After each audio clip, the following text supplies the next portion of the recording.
He was too relaxed. He phased out of being. He's definitely not a gamer pose type player. Definitely a seat back, good posture, J-Mook-esque. All right, let's try this again. One more time. Are we going to see another laser? Bet now. Yes. Nice. Yeah, there was. I think that that's the Vegas odds on that are just like 100%. Like you put in $5, you maybe get like $5.02 when they pay out. Exactly. Oh, up you go. That's actually a scary situation to be in, especially if CJ like ciphers high with grenade in hand too. Falco has that stupid high double jump. He goes up there and up airs. And yeah, and it's almost unreactable. That like quick double jump up air, but you don't want to nair dodge through it. And as I said that, we saw an interesting snake up air kill from about dead center of the screen, and Falco dying sub 100, which is a disadvantage we talked about. Yeah, that's like what we were expecting, especially off the top, like up tilt, up air. Snake has a lot of things to kill Falco, especially if he's DIing poorly, which I think he was there. I think he might have been holding out to escape grenade and just got kicked. Snake is one of those characters that's so creative. I mean, you can play 1,000 snakes and still run into situations you've never been in before. And definitely not ones that you drilled into your memory. So you get hit with a wacky grenade position, and then suddenly it's comboing into a move to kill you. The thing too is that it's so freeform as well, where like the snakes can make stuff up on the fly, and it'll probably work. And that's what makes like good snake players so scary, because they will hit you with stuff that even they haven't seen before, that they just like, it speaks to them.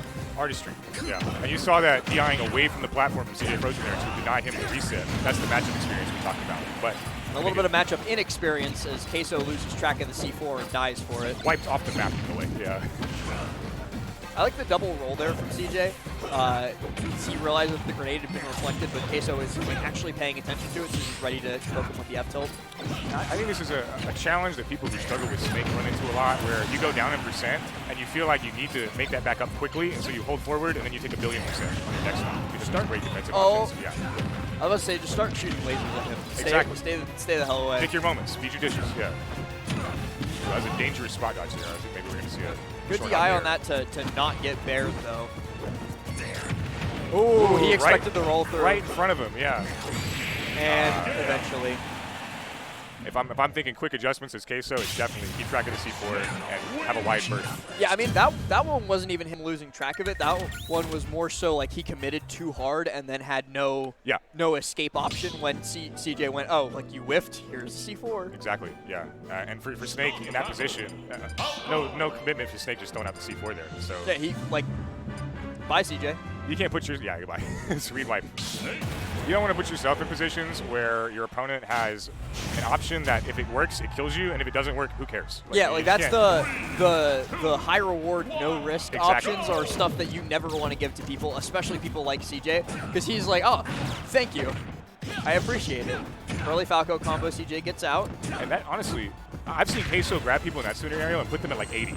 And so for CJ to just only be taking 35, I mean, that guy got out without grenades too. Like he just got out normally. Queso though committing a lot less, and there's that reflector coming into play there, putting him in a position where he has to hold that damage. Hoping for that drag down. And this is a if I don't mess up, he should die situation. So let's see what. And he messed way too ambitious. Yeah, what was that? Grab it up throw? Not quite. Got to down B that one. He's just sitting in front of you holding shield with nade. Yeah, it looks to me like Queso's. Well, that was a good reaction there. I like that. Decision making for dealing with grenades, it's just like pretend they're not there, and then we're going to win. And I mean, it's working better this game, yeah, but he can get so much off of just like, again, reflector is frame one, and I think people like don't understand what that really means. It is like literally the second you push the button, it comes out. Like it is active immediately. It's like shielding, yeah. It was interesting. I like that. Oh, and speaking of the CJ down smash at ledge. Yep. I like how he's playing with his lead here. Big difference from last game where he was down the whole time and felt compelled to hold towards Snake constantly. I understand. But now he's up and holds towards Snake. Yeah, we'll see. Drop through there. No, tries to grab. I like the tomahawk. I like that idea. Yeah, I think that most scenarios that works there. The sticky platforms in Ultimate are the bane of a lot of players' existence for situations like that. And up you go. All right, yeah. I mean, you're going to see your lead disappear here if you make 1 or 2 wrong more decisions. There's so many projectiles flying at him. What a reaction from CJFrozen. Instantly up to him. Yeah, just the dash back into position to watch out for the illusion on stage. And see you later. There we go. Okay.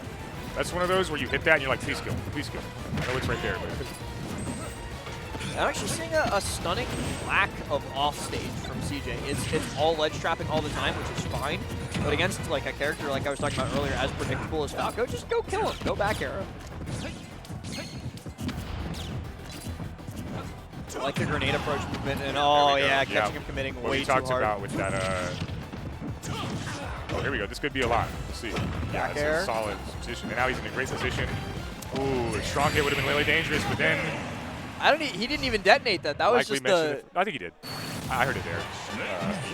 Sometimes I can't hear it on phone. But that was. Regardless, some terrible positioning for Queso, and CJ took great advantage of it. Exactly what we talked about, where, yeah, you got to keep track of that C4. Well, you got to keep track of it, and you got to make sure you're not committing that hard in that situation. Like, that was the one thing that Queso struggled a lot with throughout that entire set was he would get good stray hits and get good setups, but he wanted too much off of those setups instead of, like, understanding the anti-snake gameplay of just, like, hit him once or twice or maybe 3 times and then back it up. Go away. Yep, and go back to stifling. Yeah. Go back to shooting lasers